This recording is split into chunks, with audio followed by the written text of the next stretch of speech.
యేసయ్య ప్రార్థన ఎంత గొప్పది, యేసయ్య ఎంత శక్తిగల దేవుడు. మరి అంత గొప్ప దేవుడు, అంత శక్తిగల దేవుడు యోధాను మార్చొచ్చుగా, ఇస్కరియోతు యోధాను మార్చొచ్చుగా అమ్మా. ఆయన శిష్యుడేగా, ఎందుకని మార్చలా? మార్చడు. వాడి వ్యక్తిగతం వాడిది, వానికి స్వేచ్ఛ ఇచ్చాడు. ఆ స్వేచ్ఛను బట్టి వాడు తన ఆత్మను అమ్ముకున్నాడు. సాతానుకు హృదయపూర్వకంగా తనను తాను అప్పగించుకున్నాడు. చివరి నిమిషం వరకు ఇస్కరియోతు యోధాన్ని హెచ్చరిస్తానే ఉన్నాడు. రేయ్, నువ్వేం చేస్తున్నావో నాకు తెలుసు, నువ్వేం ఆలోచిస్తున్నావో నాకు తెలుసు అని చెప్పగానే చెప్తున్నాడు, ఇదిగో నేను మీ పండుగ ఊరిని ఏర్పరచుకోలేదా, మీలో ఒకడు సాతాను అన్నప్పుడు వీడికి అతుక్కుమనాలి. ఇదిగో మీలో ఉన్నవాడు ఒకడు నన్ను అప్పగిస్తాడని ప్రభు అన్నప్పుడు వీడికి అతుక్కుమనాలి. ఎందుకంటే ప్రతిసారి వాడిని టచ్ చేస్తా ఉన్నాడు యేసయ్య, అయినా సరే వాడు ఒప్పుకోలా.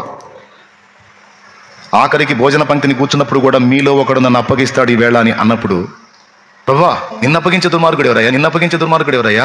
ప్రభా నేనా యోధా, ప్రభా నేనేనా? మిగిలిన వాళ్ళు నేనా అన్నప్పుడు స్పందించలా. యోధా ప్రభా నేనేనా అన్నప్పుడు, నీకు తెలియదా యోధా అన్నప్పుడన్నా వీడికి ఎలగాలగా. నా బతుకంతా తెలుసుకున్నాడు, ఆయన ముందు నేను నటించలేను, ముసుకేసుకోలేను, ముసుగులు ఓడబీకేవాడు ఆయన, ఎందుకు ఆయనతో శత్రు? ప్రభా నన్ను క్షమించని కాళ్ళ మీద పడతాడేమో. ఆఖరికి రొట్టె విరిచి ఇవ్వబోయేటప్పుడు కూడా ఛాన్స్ ఇచ్చాడు, మాట్లాడాడు, అయినా వాడు మారలా. హృదయాన్ని కఠినపరుచుకున్నాడు. ఆయన ఏం చేస్తాడు? చివరి నిమిషం వరకు వాడిని హెచ్చరిస్తానే ఉన్నాడు. అది నా యేసయ్య బంగారు మనసు.